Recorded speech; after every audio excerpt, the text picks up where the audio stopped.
हरे कृष्ण दोस्तों, आज का टॉपिक है वर्चुअल एस्टेट क्रिएशन। दोस्तों, इंडिया में वेल्थ क्रिएशन के लिए क्या क्या इंस्ट्रूमेंट्स हैं? तो सबसे पहला है रियल एस्टेट यानी कि प्रॉपर्टी, गोल्ड। उसके बाद है equity, investment in equity and mutual funds, और उसके बाद है एफडी। ये चार ऐसी जगह है जहाँ पे इंडियंस लोग मैक्सिमम इन्वेस्टमेंट करते हैं। और उसमें भी सबसे पॉपुलर इन्वेस्टमेंट कौन सा है? इंडियंस लोगों का। Yes, you are right, real estate is a very very popular investment of Indian people. Property खरीदना बहुत ही पॉपुलर इन्वेस्टमेंट है, बहुत अच्छा लगता है लोगों को, बताने में भी अच्छा लगता है कि मैंने प्रॉपर्टी खरीदा है। दोस्तों, प्रॉपर्टी लेने का मेनली 3 पर्पस रहता है। एक तो एक्चुअल यूज़ के लिए, खुद को रहने के लिए, नंबर 1। नंबर 2 है एक रेंटल इनकम।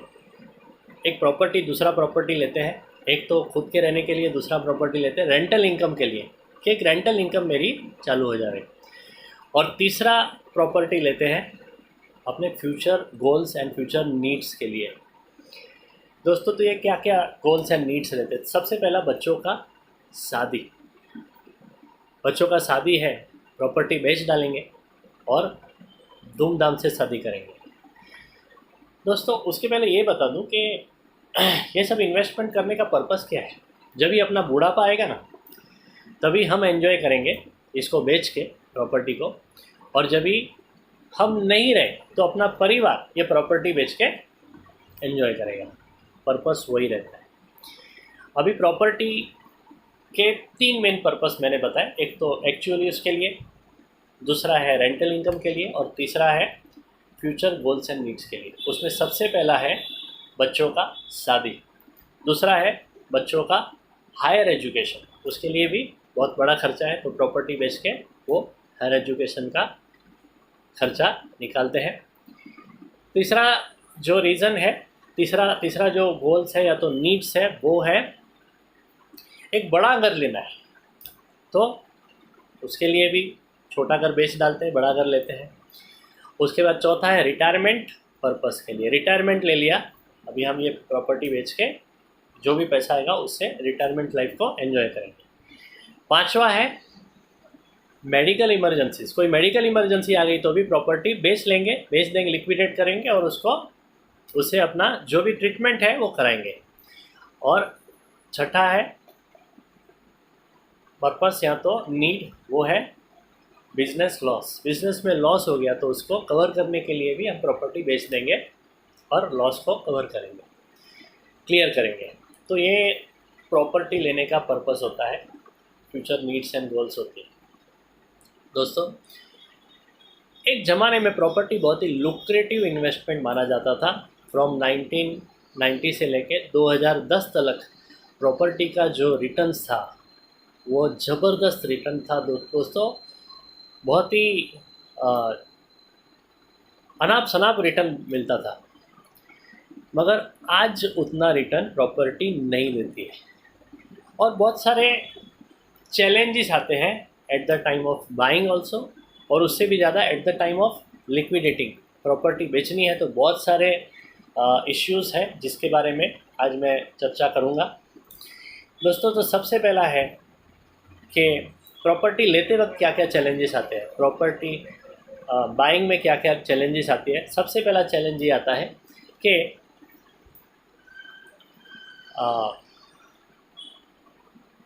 पहले जैसा रिटर्न अभी प्रॉपर्टी में नहीं है, जिसके बारे में मैंने अभी अभी बात की। रिटर्न्स इन सिंगल डिजिट, पहले 20%, 100% तक रिटर्न प्रॉपर्टी देती थी, मगर अभी सिर्फ 8 से 9%, कभी कभी तो उससे भी कम रिटर्न मिलता है। तो सबसे पहला है very less single digit return, सबसे पहला। दूसरा है फियर ऑफ जॉब लॉस। जो फॉरेन में काम करते हैं या तो जो इंडिया में जो बड़ी मल्टीनेशनल कंपनी है, फॉरेन कंपनी में उस पर काम करते हैं, उनको एक बहुत बड़ा, क्योंकि फॉरेन में बहुत जगह पे रिसेशन चलता है, इंक्लूडिंग यूएस, यूके, रिसेशन चल रहा है, तो उन लोगों को डर रहता है कि मेरा जॉब चला जाएगा तो मैं ईएमआई कैसे भरूँगा। तो यस, ये भी एक चैलेंज है। तीसरा है 100% loan not available at the time of, means पूरा जितना घर का अमाउंट है, जो कॉस्टिंग है, उतना पूरा लोन नहीं मिलता है। 5-10% अपने को डाउन पेमेंट भी भरना पड़ता है। तो yes, this is also there, that's a challenges at the time of buying. चौथा है लोन का इंटरेस्ट रेट अभी काफ़ी सारा बढ़ गया है। कुछ वक्त पहले, 2 से 3 साल पहले, 2000 शायद मैं 22 की बात करूं, तो तभी रेट ऑफ इंटरेस्ट खाली 6.5% पे लोन मिलता था, जो अभी हो गया 9 to 9.5%। इस 3% लोन महंगा हो चुका है। तो yes, loan interest is very very high. Housing loan का इंटरेस्ट रेट बहुत बढ़ गया है, वो भी एक बहुत बड़ा चैलेंज है। उसके बाद जो नेक्स्ट चैलेंज है eight the time of buying है, वो ये है कि problem in under construction property. कभी कभी अंडर कंस्ट्रक्शन प्रॉपर्टी किसी वजह से रुक जाती है। वो हो सकता है फाइनेंशियल क्रंच की वजह से बिल्डर को, या तो हो सकता है कोई लिटिगेशन इश्यू आ गया जिसकी वजह से उसका कंस्ट्रक्शन ही बंद हो गया है, तो उसमें अनलिमिटेड टाइम तक वेट करना पड़ता है। तो वो भी एक बहुत बड़ा चैलेंज है। And last but not the list, black money बंद होने के कारण, डिमोनेटाइजेशन के कारण ब्लैक मनी बंद हो चुका है। तो ब्लैक मनी को हम नहीं दे सकते, सारा पैसा अभी वाइट में देना पड़ता है। तो वो भी एक चैलेंज है। तो ये सारे बाइंग चैलेंज है। Eight the time of buying ये सारे चैलेंजेस आते हैं। अभी हम ये देखेंगे कि what is the challenges at the time of liquidation. Liquidation challenges क्या क्या है? तो उसमें सबसे पहला है कि can't get the right price. हमें जो प्राइस चाहिए वो नहीं मिलेगा। देखो, जो बायर होता है ना, सॉरी जो सेलर है ना, जो जिसका घर है, उसे लगता है कि मेरी प्रॉपर्टी वर्ल्ड की बेस्ट प्रॉपर्टी है, मगर सामने वाले को ऐसा नहीं लगता है। तो वो उतना प्राइस नहीं देता है जितना सेलर को चाहिए। तो वहाँ पे उतना प्राइस, राइट प्राइस नहीं मिलता है। दूसरा है इमोशनल अटैचमेंट। जहाँ पे हम इतने सालों से रहते हैं ना, वो इमोशनल अटैचमेंट हो जाता है उस जगह से, वो उसकी वजह से भी लिक्विडेशन नहीं होता है, सेल नहीं होता है। तीसरा है फैमिली मेम्बर का अप्रूवल भी लेना पड़ता है। हमारे माँ बाप, बाकी सारे लोग, वो काफ़ी हमारे से भी ज़्यादा सालों तक उसमें रहे, तो वो भी कभी कभी अप्रूव नहीं करते प्रॉपर्टी को लिक्विडेट करने के। चौथा चीज़ है यहाँ पे, वो है कि टाइमिंग में नॉट बी करेक्ट। हम जो टाइम पे बेचना चाहते हैं, शायद वो टाइम में रिसेशन चलता है, मंदी चल रही है, तो हमारे भाव पे वो प्रॉपर्टी नहीं बिकेगी, हमें जितना चाहिए उतना भाव नहीं मिलेगा। उसके अलावा can get the buyer at the time of our need. हमें जब भी ज़रूरत है तभी बायर नहीं दिखेगा। हमें ज़रूरत नहीं है तो काफ़ी सारे अप्रोच करेंगे कि यस आपको बेचना है तो बताओ, मगर जब भी हमें रियल में बेचना है तो एक भी बायर नहीं दिखता है। वो भी ऐसा भी होता है। उसके अलावा टैक्सेशन इश्यूज भी होते हैं। हमें बेचना है ना, तो बाइंग के टाइम पे भी एक मेरा रह गया, बाइंग के टाइम पे भी टैक्सेशन, हायर टैक्सेशन लगता है in the way of stamp duty and registration. जो अपना बिल्डिंग का कॉस्ट है, जो अपना फ्लैट का कॉस्ट है, उसका 11% से 15% तक स्टैम्प ड्यूटी रजिस्ट्रेशन लगता है। तो eight the time of buying वो भी एक बहुत बड़ा चैलेंज है। अच्छा, अभी टैक्सेशन, ये मैं अभी हम सेलिंग की बात, लिक्विडेशन की बात कर रहा हूँ। तो यहाँ पे भी चैलेंज क्या है कि हायर टैक्सेशन, जब भी हमें बेचना है ना, तो अपने को long term capital gain tax लगता है। तो वो एक बहुत बड़ा टैक्स है जो हमें भरना पड़ेगा। तो वो एक बहुत बड़ा चैलेंज है लिक्विडेशन का। और हमें वो टैक्स नहीं देना है तो हमें दूसरा प्रॉपर्टी लेना पड़ेगा इधर, या तो हमें एक लो इंटरेस्ट रेट वाला बॉन्ड लेना पड़ेगा। तो वो एक बहुत बड़ा हेडेक है, मगर ठीक है, वो है, चैलेंज है। तो ये भी एक चैलेंज है। उसके अलावा एक last but not the least, litigation issue.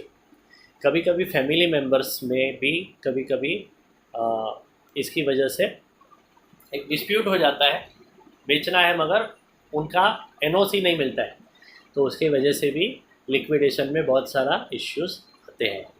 तो दोस्तों ये सारे इश्यूज़ है eight the time of buying also, मगर उससे भी ज़्यादा eight the time of liquidation बहुत सारे चैलेंजेस हमें फेस करने पड़ते हैं।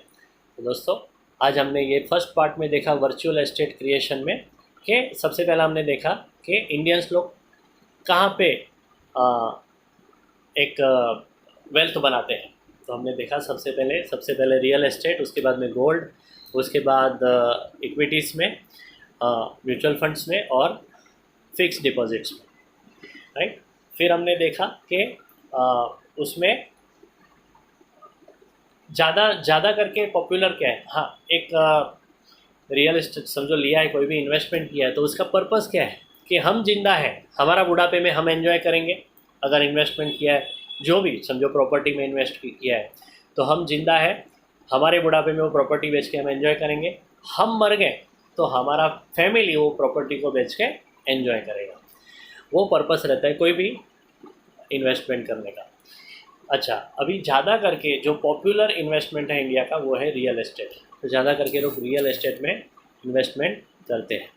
तो ये सब हमने देखा। उसके बाद में हमने देखा कि इसमें क्या क्या चैलेंजेस आती है in the time of buying and selling.